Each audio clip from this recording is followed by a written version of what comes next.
Once again, happy Lord's Day sa bawat isa.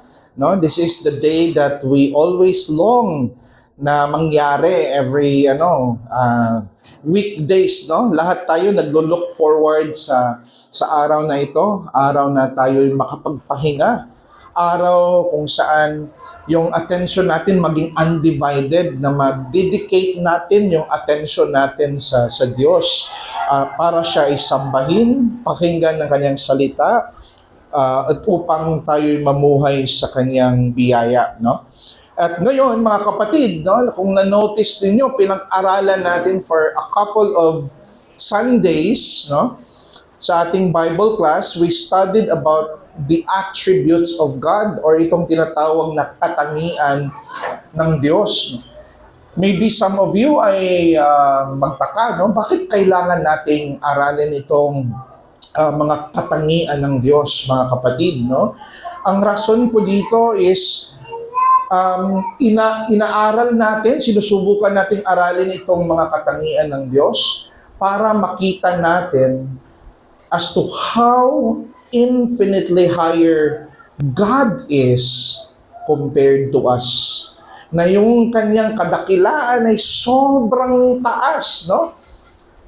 At from there, makapag-generate tayo ng worship, tamang pagsamba sa Kanya, na kung sino siya as He revealed Himself to the Scripture. At by looking at how high God is, you are going to descend your gaze to yourself and see yourself as so low and so debased. From there, mga kapatid, ang pag-aaral natin sa katangian ng Diyos mag-lead din sa atin into humility. Ma-humble down tayo sa sarili natin na makita natin na napakataas ng Diyos, no? Who created everything. But here am I, no? Dito sa kanyang mga nilikha, napakaliit ko lang, para lang akong speck of dust, no? And sometimes we're so arrogant, as if we are so great. Pero si Lord, napakataas niya pala. At ngayon, pag-aaralan naman natin ulit yung ibang mga attributes or katangian ng Diyos. At nawa ito'y mag-generate sa atin din ng further reverence sa Diyos at humility sa ating sarili, kung napakaliit lang pala natin, no? First, ang topic natin tatalakayin is what we call divine infinity, mga kapatid, no?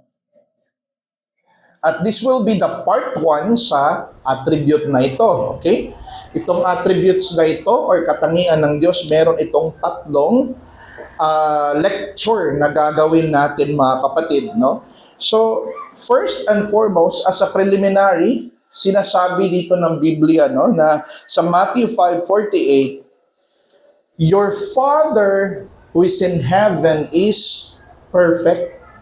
Ang natatanging perpekto lang talaga, mga kapatid, ang description sa Diyos, He is perfect. Siya'y sakdal, no? Sa kanyang pagka-Diyos.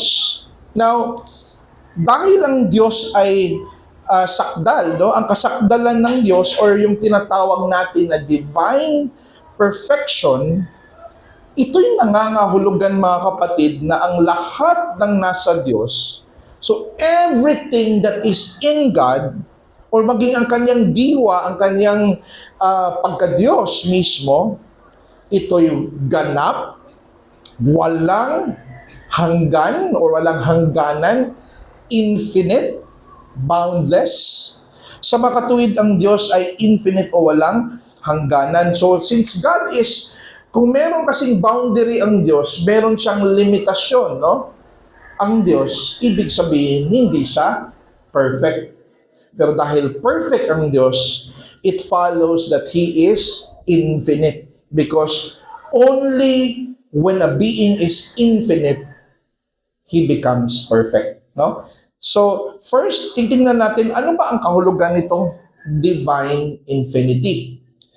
Ang meaning po nitong divine infinity sa ating pag-aaral, ito ay isang katangian ng Diyos, so character ito ni Lord, attribute niya itong divine infinity, na nagmumula sa kanyang kasakdalan. So this one is following from His divine perfection. So kung perfect si Lord, sakdal siya ng Diyos, nangangahulugan lang na siya ay infinite. At sinasabi nito na ang Diyos at ang lahat ng mga katangian ay walang hangganan. So, without boundary. Lahat ng katangian ng Diyos ay boundless, no? Siguro napansin nyo sa Book of Psalms, no? Sinabi, dinescribe yung mercy ni Lord.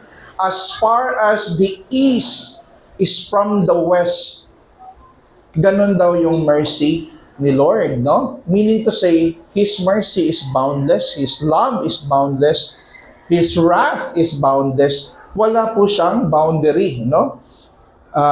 And another thing, wala din siyang tinatawag na limitasyon, no? Without limit. So ang kapangyarihan ng Diyos, dahil siya ay infinite, no? Dahil ang Diyos ay walang hangganan or walang hanggan, ang kapangyarihan din niya hindi nauubos. Ang mga characteristics natin minsan nauubos, pasensya natin nauubos, di ba? Minsan ang ating awa sa tao nauubos din minsan no? May limitasyon tayo because we are finite creatures. Kahit nga yung love natin mga kapatid, nauubos nga yan, no? The only thing that sustains our love for our mother, father, or our wife is because of the grace of God that sustains it, no? So, si Lord lang ang walang limit, walang limitasyon. Siya lang din yung walang boundary. Now, maaaring talakayin natin itong divine infinity sa tatlong elemento, no? May tatlong paraan, no? Sorry, dalawang paraan ang sinulat ko dyan, pero tatlong paraan yan mga kapatid as a further study. When we talk about divine infinity in relation to time, ang tawag po dyan, eternity. Okay?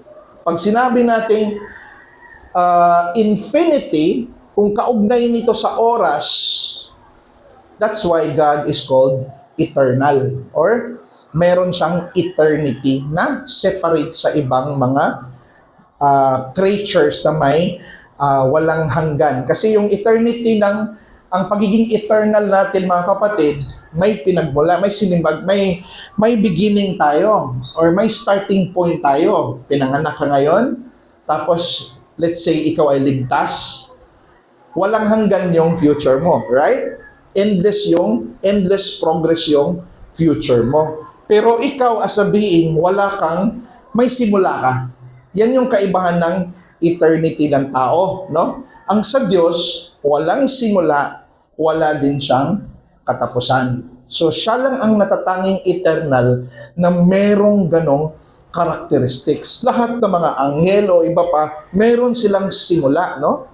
But God has no prior, there's no prior in God, and there is no posterior in God. Wala siyang end sa kanyang future. Now, when we talk about infinity of God in relation to time, tawag natin dyan, eternity. Pag in relation to space, kumbaga tatanungin, no? Nandun ba siya sa Amerika? Nandun ba siya sa Africa? O saan sulok ng mundo? Ang sagot natin, yes. No? And that's what we call immensity. Okay? Ang pagiging hindi masukat ng Diyos, no? So, as far as space is concerned, meron siyang tinatawag divine immensity. Infinite ang kanyang diwa. Nag-transcend ang kanyang diwa na mas greater pa sa espasyo at oras, no? So, itong time and space, nilikha lang ito ng Diyos. But God is greater than time and space.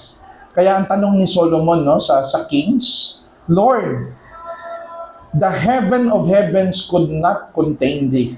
Di ba? Even though ang mga kalangitan, hindi kayang i-contain si God. Meaning to say, si God is mas immense, mas greater, mas bigger, and much more infinite than time and space. But in relation to what we call understanding natin sa diwa, understanding,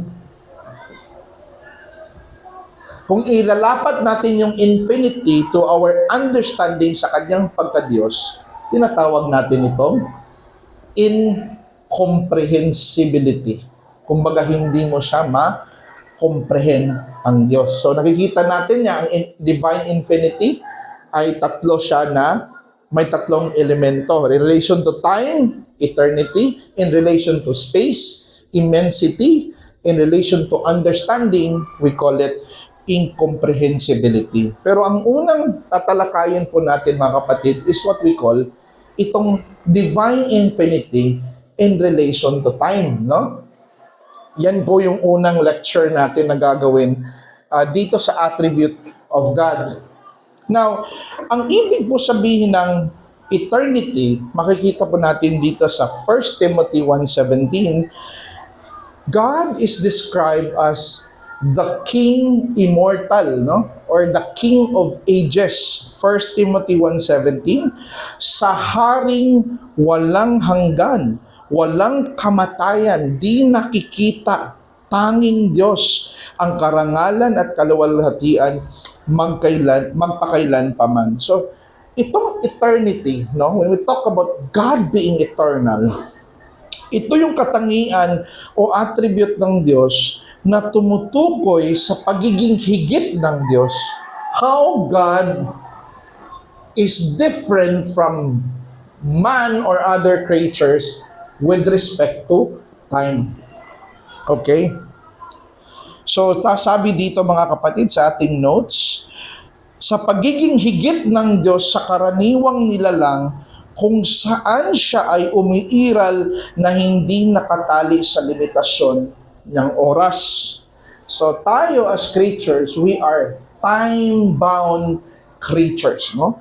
Nakatali tayo sa oras, ang lahat ng kilos, galaw natin, nakadepende, nakatali tayo sa oras, no? Nakatali tayo sa limitasyon ng oras o sumasailalim sa pagdaloy o yugto ng panahon, no? Nag-undergo tayo ng tinatawag na momentary succession, no? This is Monday, Tuesday, Wednesday, iba't ibang mga yugto ng oras or time, no? Moment. Nagde-develop tayo, nag-undergo tayo ng momentary succession. Pero ang Diyos, mga kapatid, no? Hindi po ganon, no? Hindi siya within sa time, He is outside time.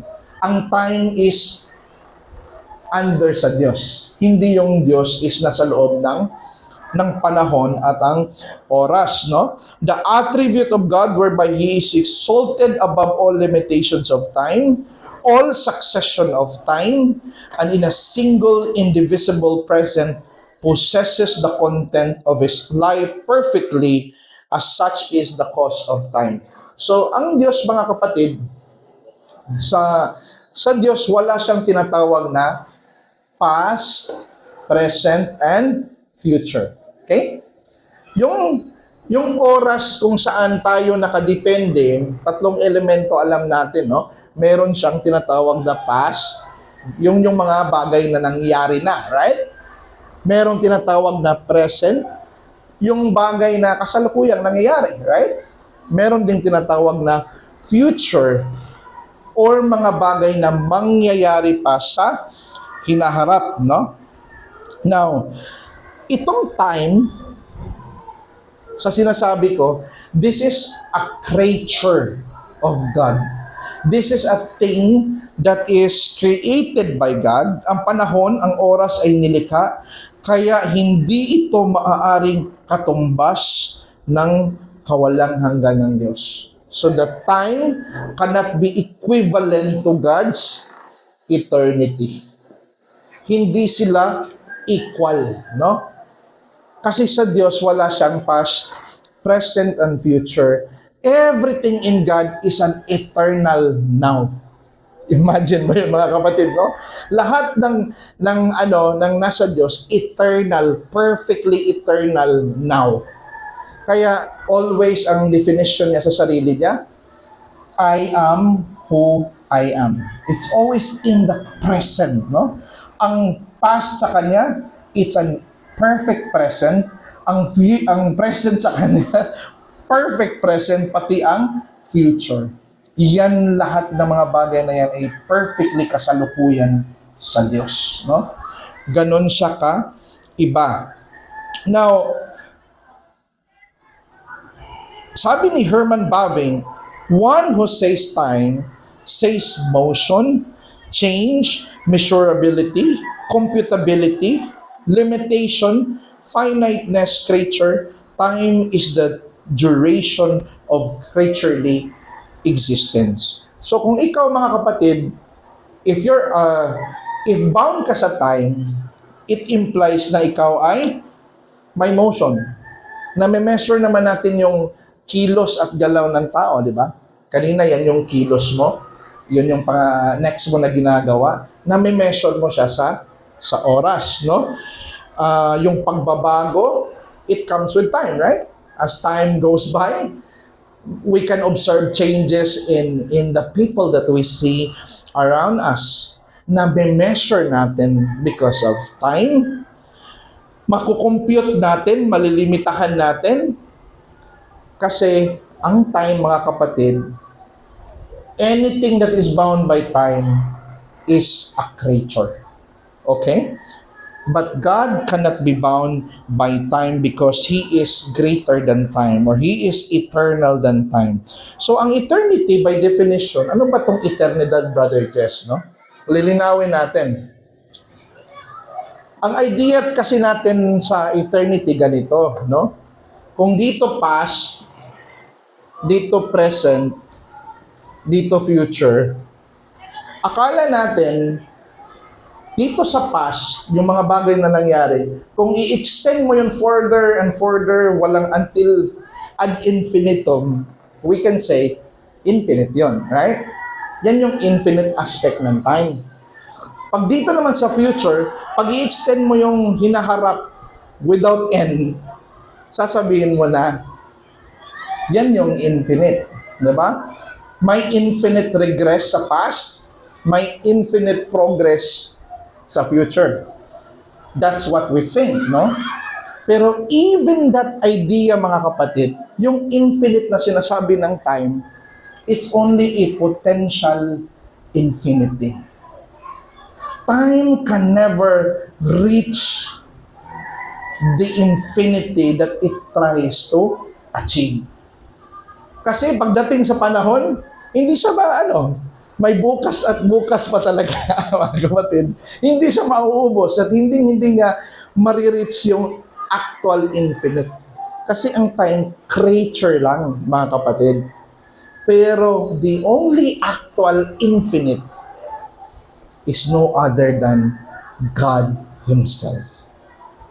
Ang time, potential lang siya na infinite. Hindi siya actual. But God has always been an actual infinite.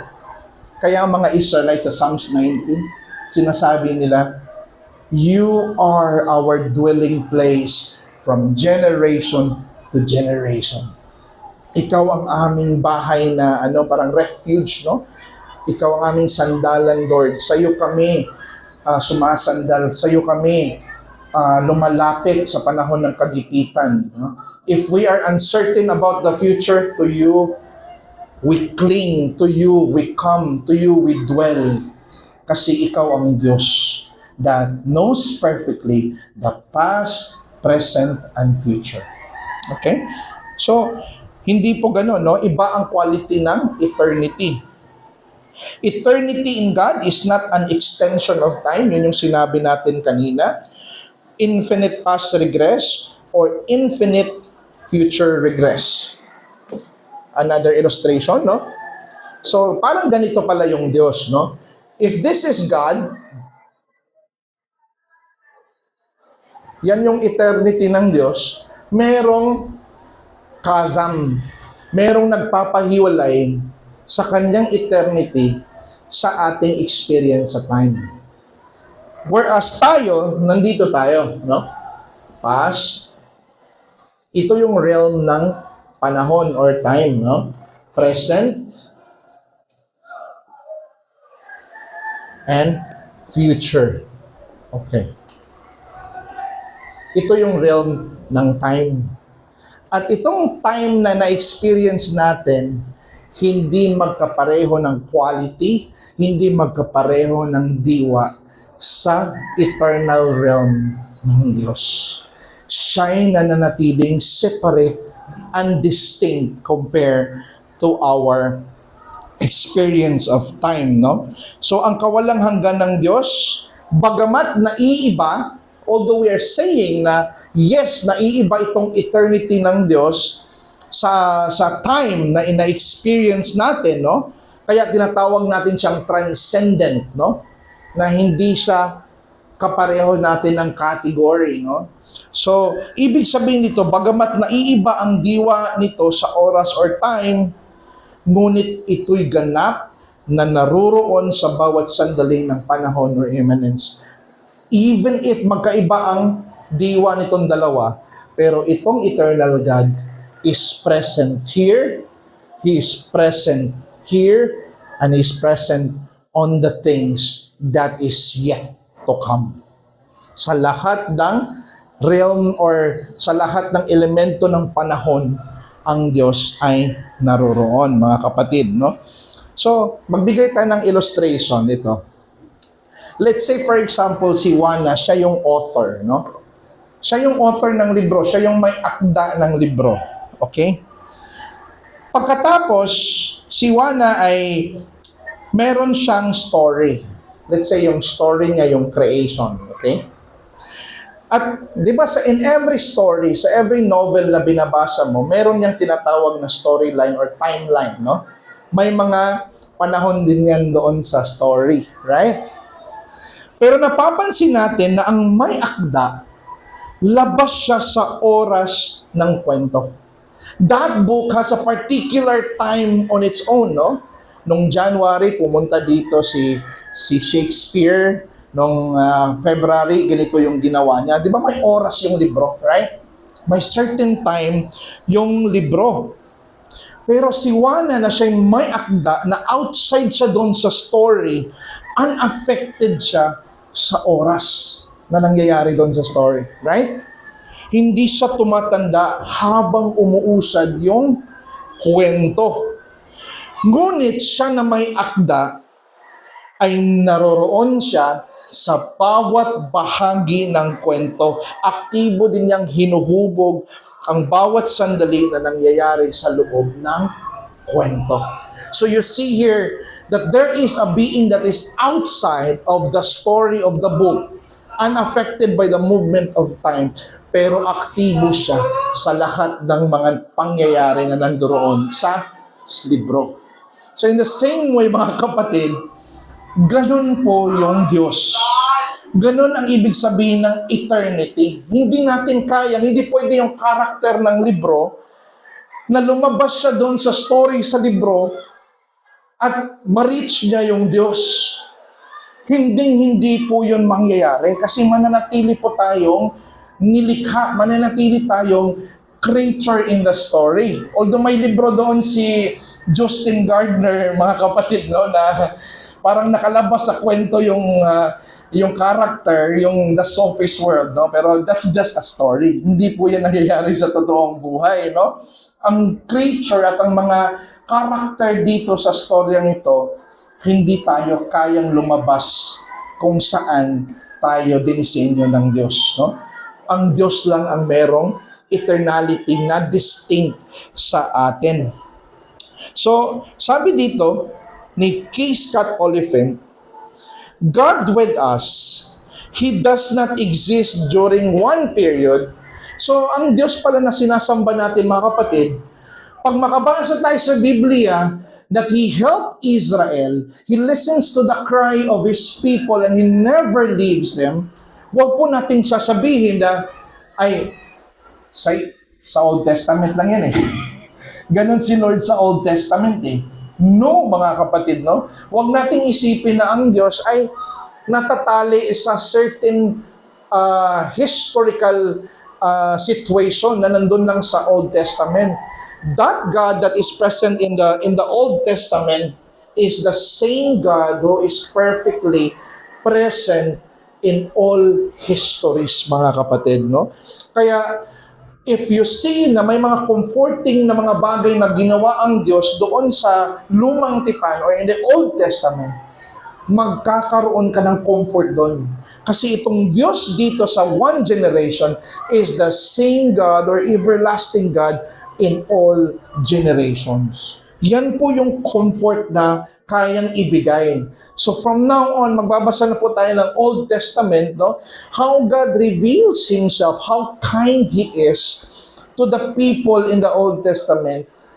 That is the very God, no? Hindi yan parang mode lang yan na ito yung ipapakita ko na character sa Old Testament. That is His very character in all generations, mga kapatid. So, He does not exist during one period of duration of time more than another. With Him, there is no distinction between present, past, and future. Yung mga distinction natin, mga kapatid, sa present, past, future, nakikita natin itong mga distinction na ito dahil tayo ay finite creature. Hindi tayo infinite. So nakaka-experience tayo ng bawat yugto ng sandali. Naka-experience tayo na maghintay kung kailan yung future mangyayari. Kasi hindi tayo infinite, no? In time, in respect to time. Tayo ay may limitasyon. Kaya nag-aantay pa tayo sa future. But in God, who is eternal, yung mangyayari sa hinaharap, alam na niya. Kaya ang challenge niya sa mga gods sa Isaiah 43, di ba? Papuntahin niyo ang inyong mga Diyos-Diyosan. Let them declare the future so that we can say that they are truly God. Pansin niyo na yun yung challenge ni Yahweh. Kasi Yahweh is claiming, ang Diyos ay nagkiklaim na tanging siya lang ang may kapangyarihan sa bagay na yan. Kasi siya din yung gumawa ng future. Alam niya yung future kasi siya ang nag-orchestrate ng future itself. Sa Revelations 1:8, sabi dito, I am the Alpha and the Omega. Napansin niyo, that's the first and last letter in the Greek alphabet. No? When Jesus said, I am the Alpha and Omega, when He says He's the beginning, hindi niya sinasabi, mga kapatid, na may starting point siya. He was only saying na lahat ng mga bagay na nakikita mo, mga kapatid, siya yung pinagmulan. He is the beginning of all things. Sa mga atheists, no, napapansin natin sa mga atheists, mga kapatid, kung tatanungin mo sila, sino yung ultimate cause of all things? Sino ba yung sanhi? Sino yung may akda sa lahat ng mga bagay? Why there is something instead of nothing? Have you asked that question to yourself? Why is there something instead of nothing? And if there is something, sino yung pinakauna, no, na nilalang? Now, kung yung pinakaunang nilalang, di ba? Let's say, sa chain sa creation, ang pinakauna na nilalang, kung siya ay hindi eternal, let's say hindi siya eternal, merong nag-cause sa kanya. Right? Ngayon, ang question, ano ang nag-cause nitong pinakaunang nilalang? Is it something? Or is it nothing? Ngayon, nothing cannot cause something. Mga kapatid, no? Because nothing is no thing, no? Hindi siya, walang existence yun, no? So there must be a number one or pangunahing being na siya yung pinaka-first sa lahat, but it necessitates, mga kapatid, na siya is uncaused. That He is eternal, that He has no beginning, para mag-make sense na ang lahat ng bagay ay may pasimula. Kasi kung itatrack mo siya, sino ba talaga yung ultimate cause? Kung ito yung cause A, ang cause ng cause A si B, ang cause ng B si C, D, E, F, walang katapusan. Hindi yun posible na walang katapusan, no? Na sa chain of causation. Meron talagang primary o nag-iisa na hindi siya nilikha. Kasi siya ay eternal, mga kapatid. At yun po yung Diyos. The God who is eternal is the cause of all things that are finite. Kaya napansin niyo sa Revelation 1:8, says the Lord God, I am the Alpha and Omega, ito yun. Says the Lord God, who is, yung is, di ba, present yan, right? Who is, and sabi dito, who was, that's past, right? And who will come, who is to come, which is future. So napansin nyo na ang description sa Diyos being the beginning and the end, He is the present, past, future, implying na ang Diyos, mga kapatid, is perfectly present sa lahat ng pagkilos ng panahon. Walang yugto ang panahon, walang certain moment na hindi alam ng Diyos, mga kapatid. So, tatlong elemento sa eternity. Para masabi natin na ang Diyos ay eternal, no? Dapat wala siyang pasimula. He must not have a beginning. So, Psalms 90 verse 2, before the mountains were brought forth, or ever you had formed the earth, before pa daw niya nilalang yung earth, before pa niya kinreate yung mountain, before He put the stars in a certain orbits in space, or whatnot, ang Diyos daw was already existing. He is from everlasting to everlasting, mga kapatid. So, important to note na ang lahat ng mga nilalang ay may simula, ngunit ang Diyos ay wala. Ang lahat ng nagsisimulang umiiral is always may cause, may sanhi, no? Everything that begins to exist has a cause. Kung ang sanhi ng lahat ng bagay ay may simula, nangangahulugan na may mas nauna pa sa kanya, right? Nothing cannot cause something to exist. Ang punto dito, ang walang hanggang Diyos na walang simula, ang siyang bukal at natatanging sanhi sa pag-iral ng lahat ng mga bagay. So ang comfort dito, dahil ang Diyos ang pinakaunang sanhi sa lahat ng bagay, makakaasa tayo na walang bagay na mangyayari sa mundo na hindi saklaw ng kanyang kapangyarihan. So, as creatures of time, no, normal sa atin na magkaroon tayo minsan ng anxiety, nawo-worry tayo sa future kasi hindi siya saklaw sa ating gaze. Wala tayong access sa future na ma-foresee natin siya, no? Kaya minsan we are overtaken by worries and preoccupations. Nagkaroon tayo ng worry sa future na mangyayari, and that's something, no, na maintindihan natin. Understandable yon, no? Especially if on the surface meron tayong mga problema na darating na parang tinitingnan natin parang wala na yung tatong solusyon. Sana ko hahanap ng solusyon sa problemang ito. Nung wala ka nang makita, nawo-worry ka na sa future. At nagkakaroon ka na ng problem emotionally, no? At nagkakaroon ka na ng karamdaman dahil sa worry about future. That's anxiety. No? Depression is something that is worry na nanggagaling sa past, mga kapatid. No? Pero ang comfort natin, kung meron man sa atin dito nakaka-experience ng tinatawag na anxiety, mga kapatid, no? Ito yung comfort natin. Bagamat hindi mo alam kung ano yung nangyayari sa future, ang Diyos alam na alam niya. Dahil siya mismo ang nag-ordain sa future.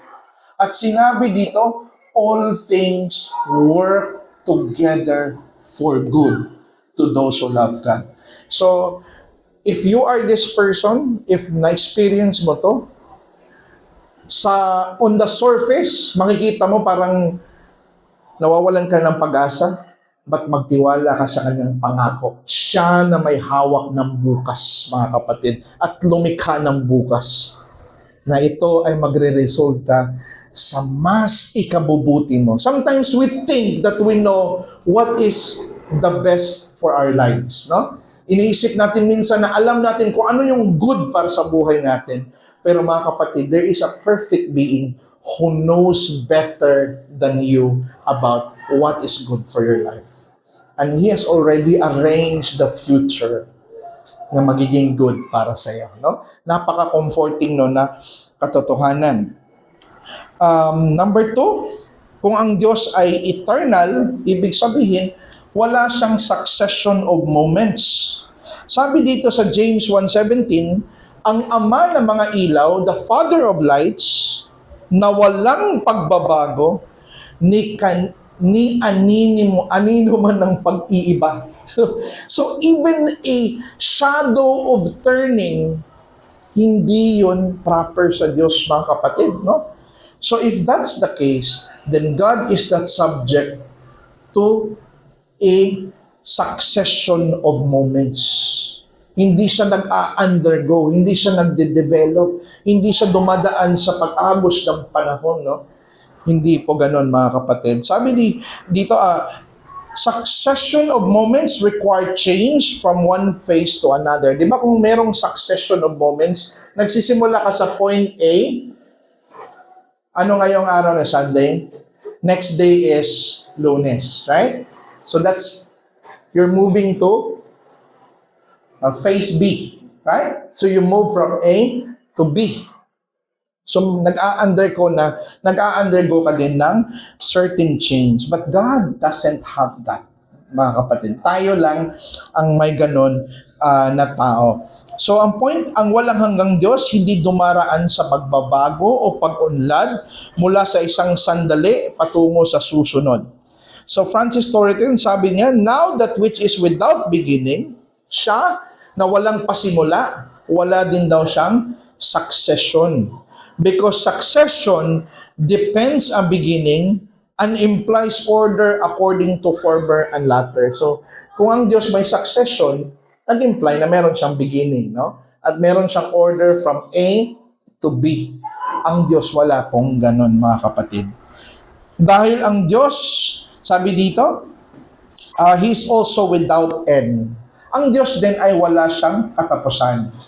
Alam ba natin, mga kapatid, lahat ng tao, lahat ng nilalang, lahat tayo ay may katapusan. Maging ating espiritu, may katapusan yan, mga kapatid.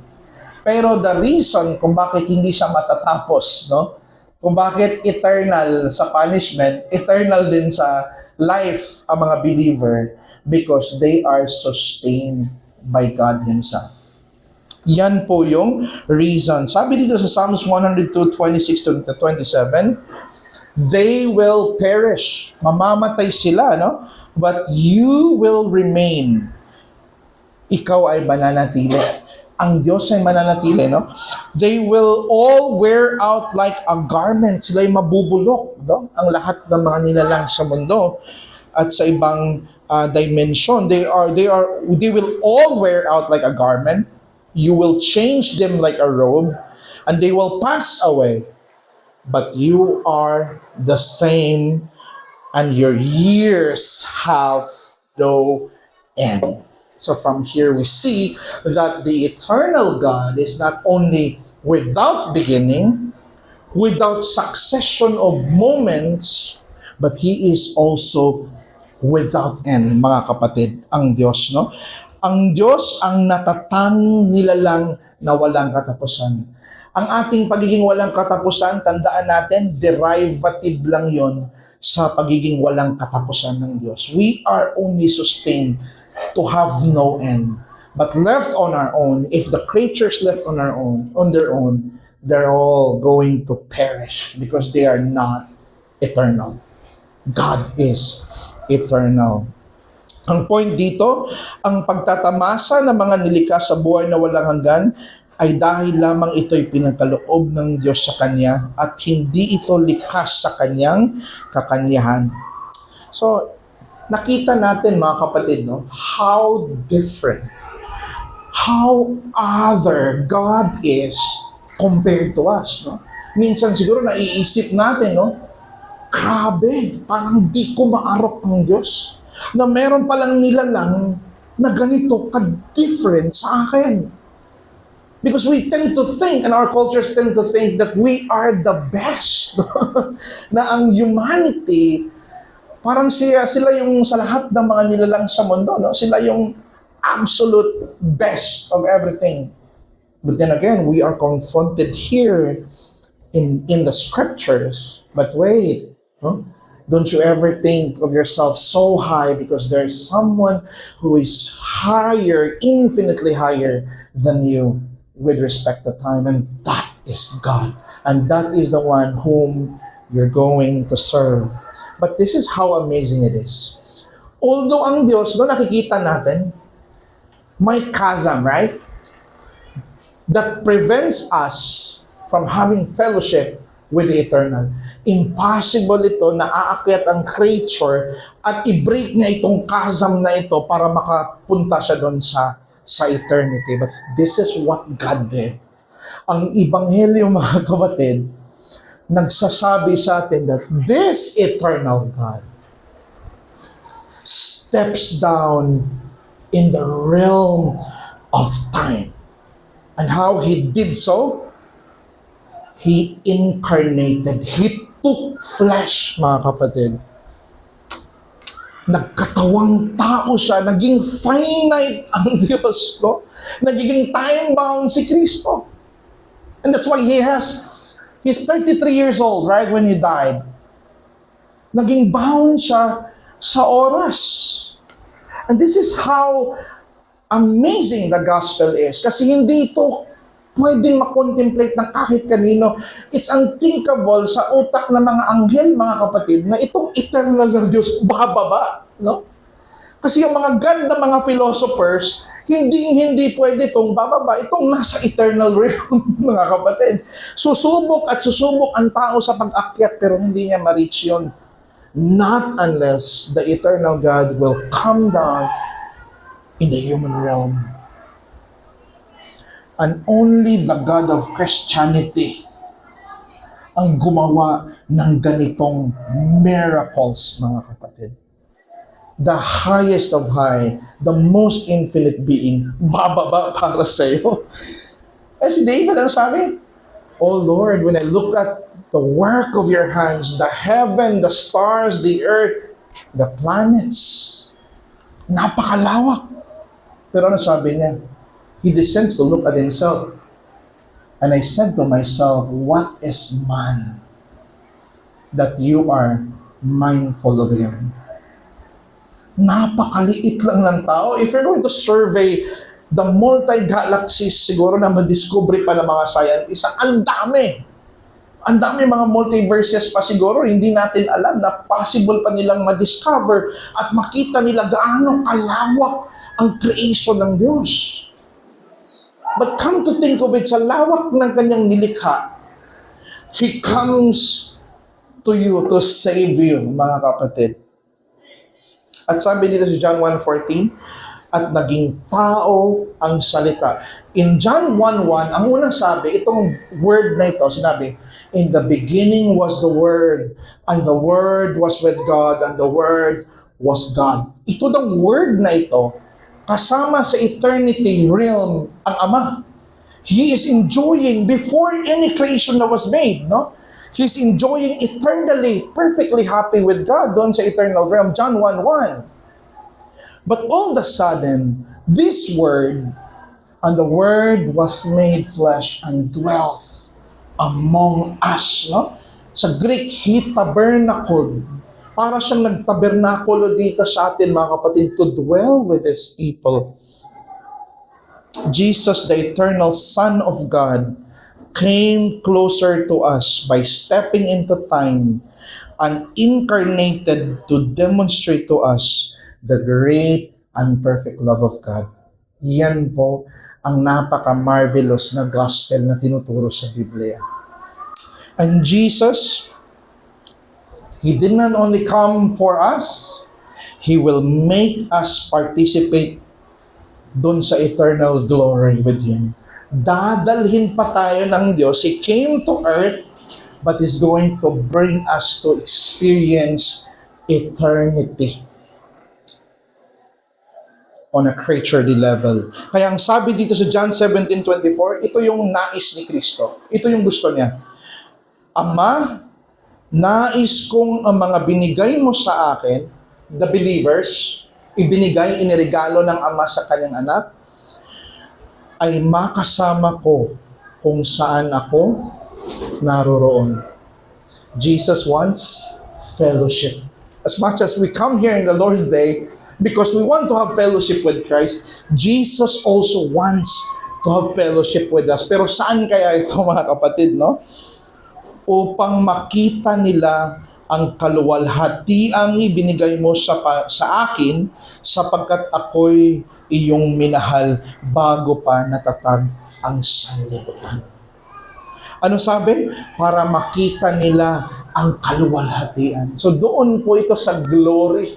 Doon po ito sa eternity. So He came down for us to save us from sin and takes us to eternal glory. May nagkulang ba sa Diyos kaya kailangan niyang bumaba? Para iligtas ka, iligtas tayo? Wala. Wala ding magandang bagay sa atin, no? Na magtulak sa Diyos, na bababa siya. No. Sabi ng Biblia, sabi ni Kristo, I was His daily delight. Siya yung joy ng Ama.